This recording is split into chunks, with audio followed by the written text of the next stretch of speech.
Ny mofinaina isan'andro atolotry ny mpitandrina rakotina valina maoly.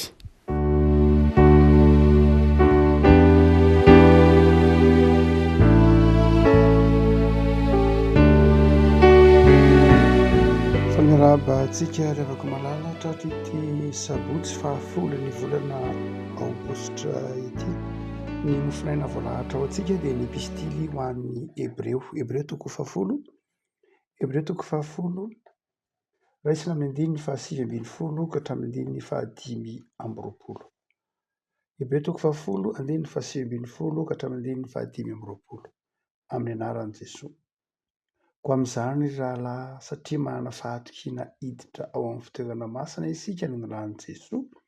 amin'izay lalana natokanao antsika dia lalana vaovao sady velona, namaky tao amin'ny efitra lamba dia ny nofony, sady manana mpisorona lehibe mitandrina ny tranon'Andriamanitra. Dia aoka isika anato amin'ny fo marina sy amin'ny fahatokiana be avy amin'ny finoana, manana fo voadio ho afaka amin'ny fieritreretina ratsy sy tena voasasa tamin'ny rano madio. Aoka ho azontsika mafy ny fanekena ny fanantenana mba tsy hizongozonany fa mahatoky ilay efa nanao ny teny fikasana. Ary aoka isika hifampandinika hampandroso ny fitiavana sy ny asa tsara. Aza mahafony fiarahantsika miangona tahaka ny fanaon'ny sasany fa mifanana rakosa maika satria hitanareo fa miantombotra ny andro. Ray Masino manomasinana ny fahamarinana ny teninao no fahamarinana. Amen. Andininy fahavatra amby roapolo, aoka isika hifampandinika hampandroso ny fitiavana sy ny asa tsara. Ny epistily any Hebreo dia epistily nosoratana ho ana fiangonana tao Jerosalema izay nandalo fizaham-toetra, nandalo famirapiratana kanefa dia nisy fangatsiahana tampoka na fangatsiahana tsikelikely. Ny fanompoan'Andriamanitra moa revako malala ao ambadiky ny takina ny fanompoan'Andriamanitra dia ny faharetana. Anankiray amin'izay tsy maintsy hananan'ny fiangonana ny faharetana. Satria ny faharetana no ahafahany miatrika ny fizaham-toetra. Dia nozahan-toetra ary ity fiangonana tao Jerosalema ity izay nisy an'ireo apôstôly, nisy an'ry Petera, ry Jakôba sy ny namany. Dia tamin'ny orenana ilay fiangonana voalohany amin'ny hitantsika amin'ny apôstôly toko faharoa sy manaraka rehetra dia nafana fo be ny fiangonana mazava ho azy, nafana fo niombonana avokoa ny fananana rehetra. Satria ny hevitra izy ireo fa Jesoa dia ho avy tsy ho ela, Jesoa ny teny manao hoe vetivety dia hakanareo na vetivety dia ho hitanareo, tsy hitanareo vetivety dia vetivety indray dia ho hitanareo dia hakanareo any amby ka izay isy koa no itoeranareo. Io zany dia ny hevitra ireto fiangonana tao Jerosalema reto fa tsy haharitra ny fiavian'ny tompo. Vetivety ny havian'ny tompo ary dia nanantena mihitsy izy ireo fa hahita ny fiavian'ny tompo eny amin'ny rahona lanitra. Na i Paoly aza nge mbola nieritreritra ny hahita ny fiavian'ny tompo eny amin'ny rahona lanitra. Hitantsika amin'ny taratasy nosoratana ho an'ny Tesalonianina. Aty aoriany Paoly vao nanitsy an'izay hoe nanamboatra azy aty amin'ny taratasy ho an'ny Korintianina hoe ka tsy ho antsika reto kay no iona tsy voatery hitsika reto no hahita maso ny fiavian'ny tompo i Paoly. Satria betsaka reo nieritreritra ny Petera, ry Jaona dia nieritreritra hoe vetivety Jesoa. Satria mihevitra an'izany ry zareo dia tsy nanoratra izay natonga ny hoe tsy dia nisy filazantsara voasoratra mihitsy tamin'ny andron'i Jesoa sy taty aoriana kelin'i Jesoa. Ny filazantsara voasoratra voalohany indrindra dia ny filazantsara araka ny Marka izay efa 300 taona mahery aty aoriana ny akaran'i Jesoa nakany an-danitra. Zany hoe teny efa nieritreritra mihitsy ry zareo hoe tsy ilaina ange izany satria vetivety ny tompo dia ho avy.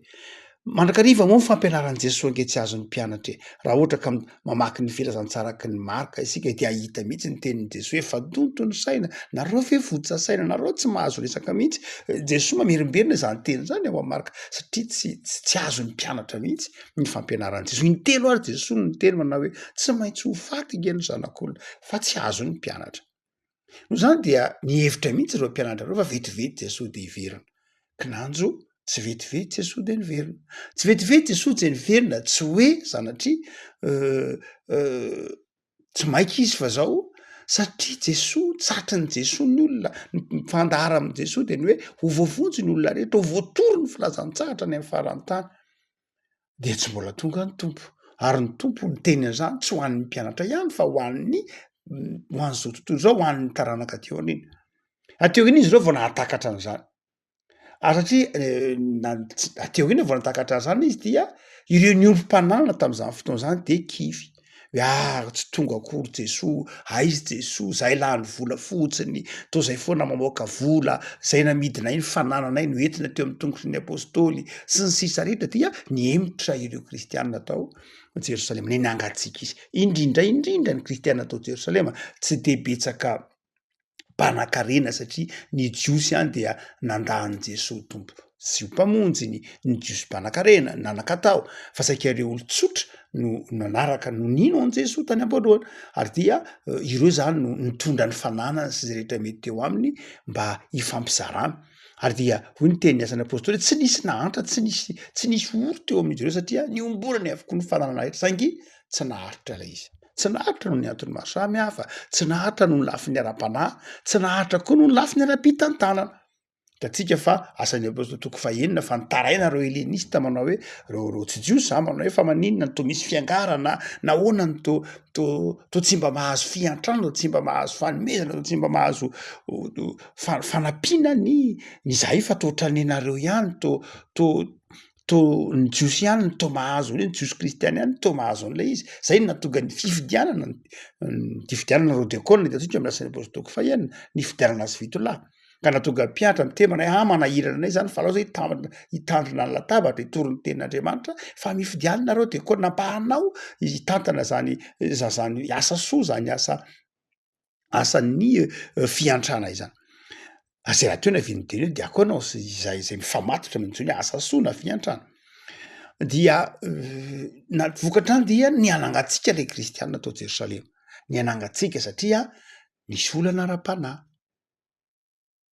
nisy tsy fahatakarana ny tenin'Andriamanitra tsy fahatakarana ny fampianaran'ny Kristy mazava ho azy ny tsy fahatakarana ny tenin'Andriamanitra de miteraka ady am-panahy ny tsy fahatakarana ny sitrapon'Andriamanitra de mahatonga fangatsiahana mahatonga fiemorana ary dia tsy vitan'izany ihany fa ny eo koa ny nataontsika koa hoe ny olana ara-pitantanana ny olana ara-piarahamonina ny disadisa maro samihafa hitantsika fa nisy fisaraham-bazana asan'ny apôstôly toko fahenina voalazahantsika teo hoe nisy ireo jiosy niva kristianina nisy ireo helenista nyreo grika nandray ny filazantsara de tsy mora akory satria kolotsaina samihafa izy ireo de niteraka disadisa koa zany petsaka zany ny olana ny kiky ity fiangonana kristianina voalohany tao Jerosalema de niemitra ny olona io andiny fa 5 hoe de niemitra nahafoy ny fiaraha-miangona ny sasany inona ny vahaolana iavako hotsika manao hoe fizahan-toetra mety mpahazo ny fiangonana rehefa tsy ao anatin'ny faharetana ny zavatra nitranga tany Jerosalema tamin'ny kristianina voalohany io tonga ny fangatsiahana tonga ny fizarazarana tonga ny fifanjanana tonga ny fifaniliana mandeha ho azy tonga ho azy zany rehefa tsy miorona amin'ny tenin'Andriamanitra ny fiangonana rehefa tsy miorona amin'ny tenin'Andriamanitra isika de mora miataka amin'ny be sy ny maro mora miataka amin'ny ampianakavin'ny finoana manjary mora tohina ary ndraindray mety rehefa tsy miorona amin'ny tenin'Andriamanitra sy tsy miorona amin'ny finoana de manjary lasa ilay endrika ivelany azy no atao hoe fiangonana no heveritsika fa lay endrika ivelany lay famonjena lay fotoana iny lay kenikenina kely iny no heveritsika eo mahafiangonana fiangonana hany ka tsy maharitra fa tsy iny ny mahafiangonana fiangonana endrika ihany iny fa ny mahafiangonana fiangonana de zao ny finoanan'i Jesosy ny fiombonana ny fifankatiavana de amin'iny 4 tiara de nitaona ny mpino ny mpanoratra ny epistila lehibe zay mpianatry Paoly na mpiara-miasa tamin'ny Paoly fa tsy Paoly akory hoe aoka itsika ifampandinika ampandroso ny fitiavana sy ny asa tsara inona lay hoe fitiavana lay fitiavana de lay hoe fiverenana ao amin'ilay fiombona sy ny fifankatiavana fiverenany mpino ao anatin'lay fitiavana lay fifankatiavana indray rehefa mitenitsika hoe fitiavana de zao lay fanantenana ao amin'ny tompo hitantsika ao amin'ny tapany ery ambony ery amin'ny andininy fahadimy de 2 aoka isika natona ny fo marina amin'ny fahatokiana be amin'ny finoana manana fo voadio ho afaka amin'ny fieritreretana ratsy.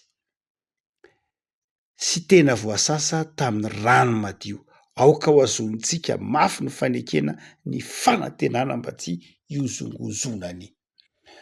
Eto zany de mifamatotra amin'ity fitiavana ity ny finoana, ny fanantenana, de ny fitiavana lahateo. De mitaona zany eto ny pistilo an'ny Hébreo mitaona antsika manao hoe nahoana de zao rehefa tsy ampy fitiavana an'Andriamanitra isika de mimangatsika. Rehefa tsy ampy fitiava-namana isika de mimangatsika. Nahoana. Raha vao anton-javatra hafa no manosika antsika ao anatin'ny fiangonana fa tsy fitiava-namana na ny fitiavana ny Kristy na ny fitiavana ny asan'Andriamanitra de mimangatsika antsika. Raha vao karazam-pitiavana hafa satria nisy an'izany tao anatin'ny hitantsika eo amin'ny asan'ny apôstôly ny fitiavan-tena ry Safira sy Ananiasy, ny fitiavam-boninahitra Safira sy Ananiasy, ny fitiavana fisehosehoana nataony Ananiasy sy Safira zay nifara tamin'ny fiatsaram-belatsy. Raha vao reny no hita de zao tsy maintsy mangatsika, mora kivy, mora miemotra. Fa rehefa tena ao anatin'ny olona, ao anatin'ny mpino lay tena fitiavana an'Andriamanitra, io moa lay teneny hoe agape, io lay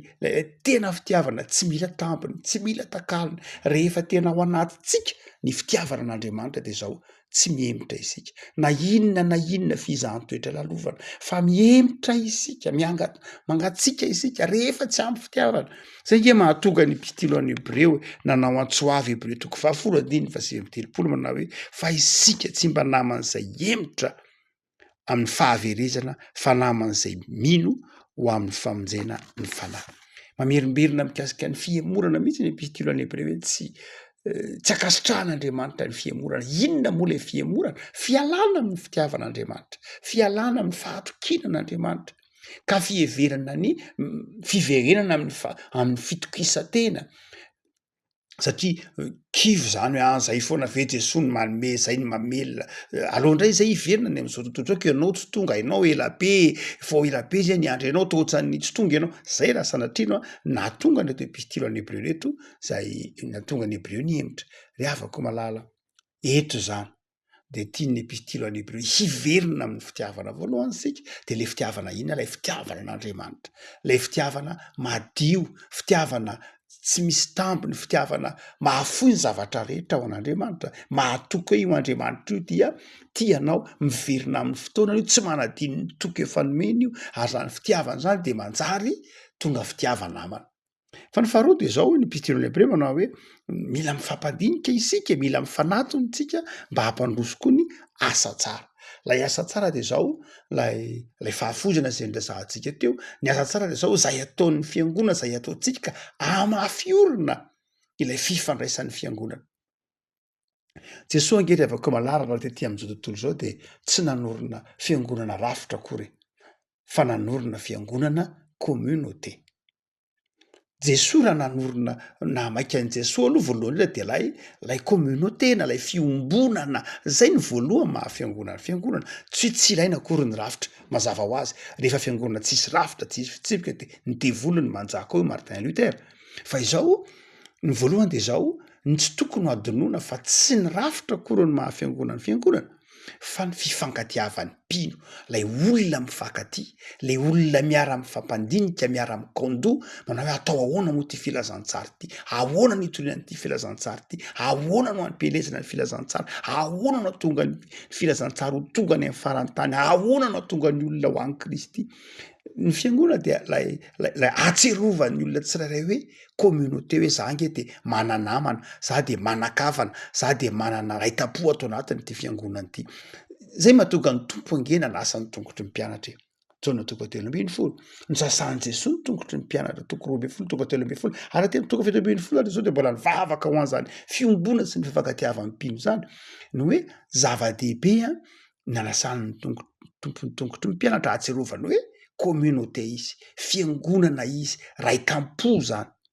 ny hoe rafitra de zao itsika olombelona namboatra ny rafitry ny fiangonana vokatry ny fitariany fanahy masina vokatry ny fahazavantsaina omen'ny tompontsika amy lalan'ny fanahy masina dia misy karazany rafitra be de be anatin'ny fiangonana ny rafitra episcopaliste ny rafitra congrégationaliste ny rafitra inona koa presbyteriana synodaly ny rafitra presbyteriana be de be ny karazana rafitra ao anatin'ny fiangonana zay arakaraky ny contexte arakaraky ny zava-mitranga arakaraky ny fahafantaran'ny fiangonana fa zao no mety aminy eo anivon'ny kolotsaina eo anivon'ny firenena anankiray no zany de samy manany azy io isika namorona an'io vokatry ny fitariany fanahy masina fa izao nen'ny tompo na maika ny tompo de ny hoe ianareo mpiray fiangonan'ireo ray tamponareo raha misy marary de miara-mitsabo aoka iara-mifaly am'izay mifaly iara-mitomany am'izay mitomany aoka mifampitondra ny mavesatra zany ny voalohany namaika an' Jesoa ny rafitra de hoety ny rafitra de manompo n'izany fifankatiavana zany ataon'ny rafitra zay amafy izany fifankatiavana zany rafitra manao zay amafy rafitra fitsipika raha fomba fiasa manao zay amafiorina ny fifankatiavana manao zay amafiorina lay fiombonana zay le hoe mba dinio ihany zay asa tsara tokony atao mampandroso ny fitiavana sy ny asa tsara le avako engany ao anatin'ny tokantrano isika mianakavy izay fiangonana kely dia satria ny tokantrano de fiangonana kely de mba miara mifampandinika nareo mianakavy hoe andaotsika rangaha mba hampandrosoana ato anatin'ity fianakaviantsika ity ny fifankatiavana ny fitiavana mba hialana ny fifanjanana ny fifampitsarana ny resaka tsy mampandroso fa andeha isika mianakavy isika ray tampo isika fianakavy isika fiangonana koa aza andeha mba hifampandinike ao anatin'ny fanetretena satria tao amin'ny tompo anatin'ny fanetretena tao amin'ny tompo hibanjina lay hevitra lamba tao amin'ny tompo hibanjina ilay azo fijalian'i Kristy sy ny fandreseny amy epistily Hébreux ty satria tsy afaka mifampandinika mampandroso ny fitiavana sy ny asa tsara zany sika raha tsy manatona lay hevitra masina de Jesosy Kristy tompo raha tsy manatona ny tompo isika de zao tsy mahay mifampandinika ny asa tsara lasa miady lasa misaraka fa rehefa manatona zany tranon'Andriamanitra izany manatona lay mpisorona be manatona ny Jesosy tsika de tonga ho azy ao anatsika ny fanetretena ny fahalemem-panahy ny fanafoanantena de zao miverina tompontsika ny fitiavana de manana hetahetsika hiaraka amin'ny kondo hampandroso ny fifankatiavana hampandroso ny asa tsara izay andrasan'ny tompo amin'ny mpino sy ny fiangonana ivavaka sika tompo misaotra anao zahay misaotra nohony amin'ny soatra masina zay mahatonga anay tsy hovariana ahatserovanay fa fiangonana izahay ray tampo izahay tao aminao hifampandinika hampandroso ny fitiavana sy ny asa tsara indray tompo adinonay zay antom-pisinay mpino ety am'ty izao tontolo zao ity indraindray variana izahay ka tsy manao zava-dehibe ny fitiavana sy ny fifankatiavana ny fifampandrosona ny fifanondrotana fa indraindray mifampitsazy zahay mamelana i tompo am'izao herinandro manomboka am'izao herinandro mifarana izao de misaotra tompo noho ny amin'ny fitiavanao menao anay ny herinandro zay niasanay tonga am'ty faran'ny herinandro ty hanomboka ny herinandro vaovao rampitso de mitahianay tompo tsara ataovy mahay mankasitraka anao zahay zay rehetra nomenao anay de ankasitrahanay anao satria tsy afaka manao asa tsara zay tsy afaka nanteraka asa tsara zay raha tsy ny fitiavanao no fimbinanao anay dia mamelanay tompo tam'izay rehetra mety napalailonao natonay tam'ty herinandro mifarana ity vaoka kosa ho tsy anay ny fahasoavanao ny herinandro vaovao anay rahampitso mba hahafahanay mieritreritra sahady ny anao asa tsara amin'ny herinandro vaovao misaotra Jesosy amen